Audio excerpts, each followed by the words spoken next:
Do you have Verizon? Like, not a bad. Yeah. I mean, maybe I text about it. My brother would know. That I'm like, oh.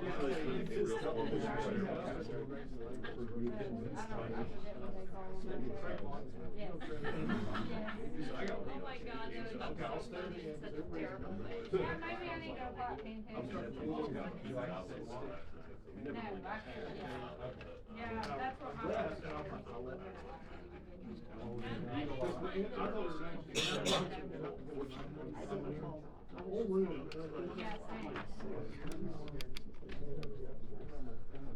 All right, we'll go ahead and get started. I'm David Henry, Media Relations Director for the City of Amarillo. Even with the media, y'all good and ready to go? Everyone's fired up? You good? All right, we're gonna have, you guys have the agenda of speakers. They'll cover, give a presentation, latest information, ask questions, and that will be the time up at the podium. We're going to start with Director of the Amarillo Area Office of Emergency Management, Max Dunlap. Good afternoon. Max Dunlap, Director of Emergency Management for the Amarillo area. We cover both Potter, Randall County, City of Canyon, City of Amarillo. Bear with me, we've been up for a few days, working situations, so I'll be a little slow this afternoon. So I want to start a little bit with some context of when we activated our Emergency Operations Center in response to these fires, which was actually the morning of the 26th, that we were starting to prep resources here locally and addressing issues here locally within Potter and Randall counties. So we began working together and coordinating resources to push out through Potter, Randall County, as well as coordinating requests through surrounding counties and our partner counties as well. However, moving through into yesterday, when the Windy Deuce fire started, that did start in a neighboring county and moved into Potter County. So current estimates on that is 90,000 acres burned at a 25% containment. This is an active fire, so that is of a little while ago and may not be 100% up to date. Information we have received is Potter County Fire is working with TDEM to get a better count on the burned area. So we are still fighting that fire, currently engaged on the south side of 136 within Potter County. They're trying to establish a line around the head of the fire to ensure actively trying to stop forward movement at this time. Terrain is rough, so it is making for a hard fight. I do want to say, and I can't say this enough, the sheer ability for our firefighters here locally to do what they did over the last 48 hours is extreme. For them to actively respond in zero visibility conditions with those smoke conditions, as well as pitch dark and rough terrain, and continue to make as much progress as they have now is a testament to what first responders in the Panhandle can do. And they do need to be applauded for that. Last night, the fire did come close enough that it did threaten areas of the northeast part of the city. So we did issue an evacuation for Masilla Park subdivision, and only Masilla Park subdivision was the only mandatory evacuation. So we did actually activate a shelter as well. Initially, the shelter is located at River Road ISD High School. A big thank you to staff at River Road High School and the superintendent there, always a great partner with the city of Amarillo and first responders. After we activated there, we realized there would be a possibility we would need to move it again, so we went ahead and made that choice to move it to the Warford Center. From there, starting around 10 p.m. is when that decision was made to move to the Warford Center. Both AFDs, AMBUS, the Animal Management and Welfare Department, Environmental Health, Public Health, and Amarillo's Community Emergency Response Team were supporting that shelter for as long as it was open. At around 2:30 a.m. this morning, it was deemed that shelter was not necessary anymore, and the evacuation requirements were rescinded, and citizens could return back to their homes. At this time, there's been a few inquiries on donations and volunteers. So Potter County Fire is currently taking donations at Station 5, located at 2301 East Willow Creek. And again, these donations, please make them non-perishable items such as bottled water, things like that. At this time also, as the Panhandle spirit is, everyone wants to help our neighbors. Be mindful to be help and not a hindrance. There is one sure way you can do that. Volunteering with your local volunteering agencies. Whether it's BOAD, Community Emergency Response Team, the Red Cross, anything that's a vetted organization to where you will be a help and not a hindrance into the situation. So due to the current 90,000 acres burned in this fire, we are asking that citizens of Potter County or even Randall County that have suffered burns in their property or anything like that, or damage, I should say, not burns on their property, complete a damage assessment form. Some may remember this from the May flooding complex. It's the same form, just a different incident number. That website to go to fill that out is damage@tdem.texas.gov. That incident number to be used is 24-0001. Again, that is damage@tdem.texas.gov, incident number 24-0001. At this time, I can take any questions you have.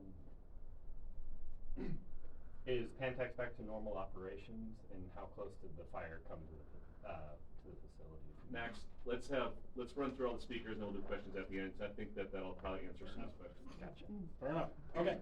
So with that, to answer your question, we do have Dr. Ryan Nash here from Pantex.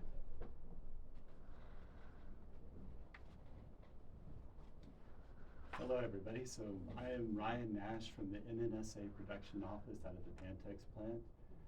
We gave a media briefing last night to reiterate some of what we said. At around 7:30 last night, we did activate our emergency response organization. We did activate our Joint Information Center, which is in downtown Amarillo, so we were able to speak to many of you about some of the things that were going on. But the decision was made last night by our executive leadership team to go ahead and evacuate the non-essential members of the Pantex plant. We were able to safely get everybody off, leaving only our first responders, of which we do have a fully staffed fire support team and protective force and others that did remain. Luckily, because of the heroic efforts of our surrounding community, the fire never did come to the Pantex plant, so none of the fire ever crossed upon our boundaries. We were prepared and we are trained in the event that should have happened, but through the efforts of our surrounding community, we never had to take any actions. So at this time, I'm going to turn it back over to David Henry of the city, and so he can introduce the next speaker. Thank you, Ryan. Now go to Joanne Cullen with National Weather Service.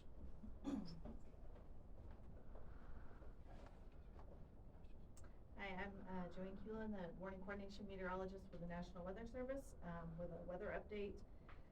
We did see a cold front that came through last night, brought that wind shift, of course, affected some of the fires. We are a little bit less breezy today, but that won't last very long. We do expect that there should be some moisture moving through overnight tonight into tomorrow morning. There could be a rain-snow mix that affects roughly the Amarillo area to the southern and eastern parts of the Panhandle. The rainfall amounts and snow amounts, precipitation amounts should not be very high at best, maybe a couple of tenths of an inch at best. That would be more snow, less than a tenth of an inch of rain. These rainfall amounts may provide a little relief for current fires, but won't for anything, won't provide any wetting ground for anything in the future.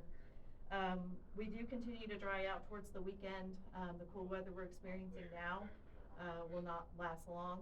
We will get back into the 70s over the weekend. The winds will continue to increase over the weekend, and we are monitoring conditions for Saturday and Sunday for another weekend of widespread critical fire weather danger across the Panhandle.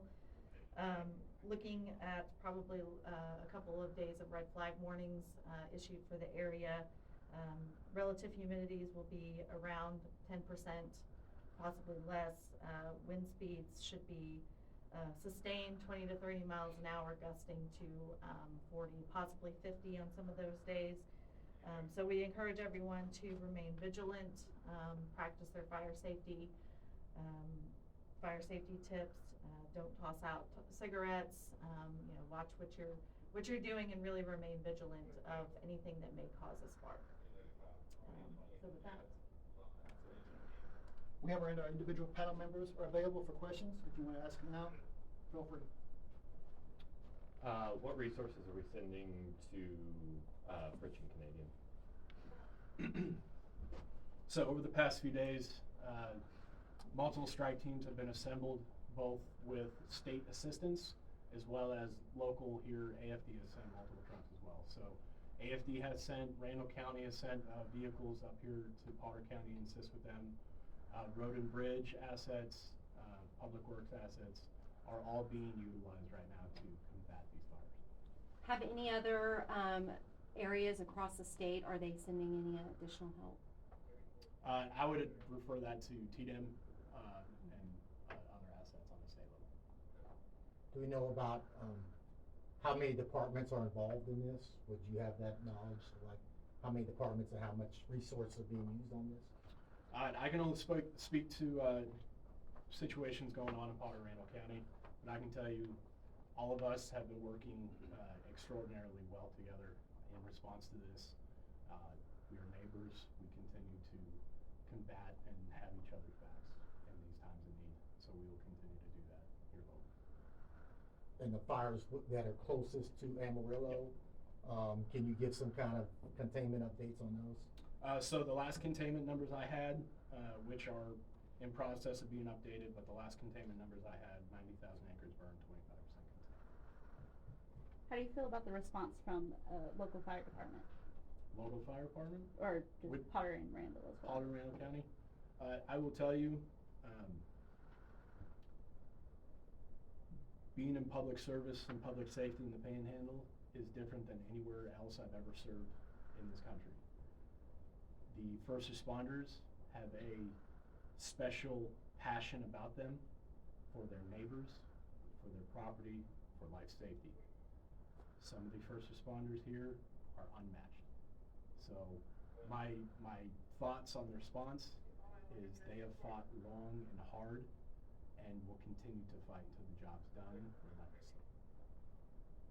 So currently the fire is still burning in Potter Randall County, and the direction that it's going, are we going to be looking at possibly at any more evacuations, any more areas where people are living that is going to be affected? So we continue to monitor the situation with the Windy Deuce fire and its current situation on 136. At this time, I can't speak to any more evacuations or anything like that, but we continue to monitor. How long was the evacuation center open? Roughly 10 p.m. to 2:30 a.m. And then I just missed, was Pantex back to normal operations today? Yes, sir. Normal operations did occur this morning. Perfect, thank you. Any other questions for anyone on panel? I guess one question, the amount of people that have been evacuated, do we have a number on that? As far as the Panhandle? Correct, or closest to here, the one surrounding cities. Surrounding cities I can't speak to, so I can only refer to Potter Randall County. That I do not have those numbers. Okay. You would have to refer to TDEM or state level asset. And I know one thing had changed where certain people were allowed to return. How's the update on that? As far as Potter County? Correct, just on Potter County. Yes, so we rescinded the evacuation order at around 2:30 this morning. Would TDM be who we need to speak with as well about any possible structures that were impacted by the fires in Potter and Randall? At this time, I do not have any confirmed reports of structure damage at this time. You mentioned there was the one mandatory evacuation. Have there been any voluntary evacuations within Potter Randall? There was a voluntary evacuation a little farther north up 136 around the same time, and it started right before ours. What's the community response to, like, donations or, people needing help? Absolutely, the outpour and care, as I said, citizens in the Panhandle take care of ourselves and each other. We serve and help each other in times of need. So if you do wish to give, serve, or anything, find an outlet to do so. Find a donations area to give. Find a reputable volunteer organization to serve with. And I guess I got one question for Pantex. So we had the stuff that you sent out last night.